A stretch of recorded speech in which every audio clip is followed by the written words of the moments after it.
And for today's video nga mga best ay mag-ihaw tayo ng tamba na isda, magsasaing at magpipirito din yan dahil binili yan ng papa ko kanina. At hindi lang yan, pupunta pa tayo ng rambutanan at kukuha din tayo ng rambutan mga best. Kaya naman panoorin nyo po hanggang dulo. At ito na nga mga best, nagbili ang aking papa ng 2 kilong tamban. Tamban nga pala mga best ang tawag dyan. Nagkamali ako kahapon na Don Pilas yan. Kasi mga best, si papa po talaga ang salarin dahil ang akala ko talaga ay Don Pilas yan dahil sinabi niya. Yun pala, tamban pala talaga yan mga best. At ayan na nga mga best, nagsaing ako ulit at nagprito din. At yun nga, sabi ko lagi sa inyo na kailangan ay toasted kapag pinipirito ang ganitong isda dahil napakasarap din yan mga best. At nag-request din ang bumili nito na siya naman daw ay ihawan. Kaya naman, yan, inihawan na natin para walang ligalig mga best. At ayan na nga, binaligtad ko na yan mga best. At sabi ko nga sa inyo, napakataba nitong isda na ito. Nung iniihaw ko nga ito ay lumalabas yung langis-langis. Charis. Nasira ang beauty ko dyan mga best kasi naman napakainit at darang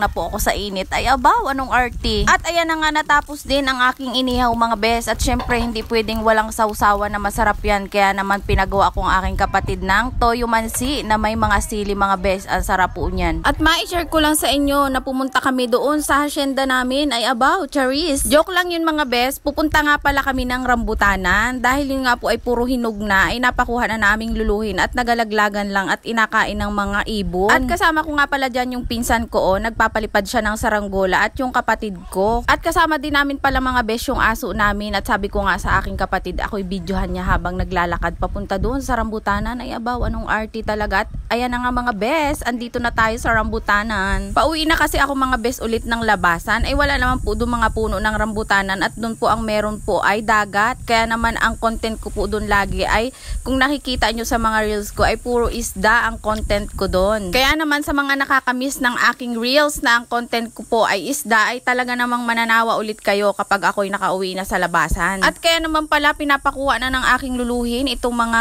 rambutan na ito ay puro langgam at saka ang tataas po, wala po kaming dalang panungkit kaya naman nagtiis kami dito sa mga mabababa pero anong asim mga best. Tingnan nyo naman mga best, akala mo na may anong tamis at pulang-pula pero talaga namang anong asim niyan mga best at supsupin ata yan. Kaya naman pumunta kami doon sa mga rungringan na kahit anong taas ay matatamis naman mga best. Pero dapat talaga mga best ay nagdala talaga kami ng panungkit. Dahil parang nga marami kaming makuha. Pero talagang isang plastic lang po ang nakuha namin dyan mga best. At ito na nga ang rungring na medyo mababa. Kaya naman yan mga best, nakuha din namin yan. At dahil maliit nga na plastic lamang ang dala namin, ay sabi nung kapatid ko ay mangain na daw kami dito pala ang ay busog na. Kaya naman dun pa lang sa mga puno ay nangain na po kami. At hindi ko naman akalain na ang kambing pala ay nakain din ng rambutan. Tingnan nyo naman mga best. At talagang anong takaw nung kambing. At ayan na nga mga best, pauwi na kami yan. At tingnan nyo naman ang aming nakuha. Kunting-kunti lang po. At dahil sa dami po talaga ng langgam. Yun lang mga best. Thank you for watching. Bye!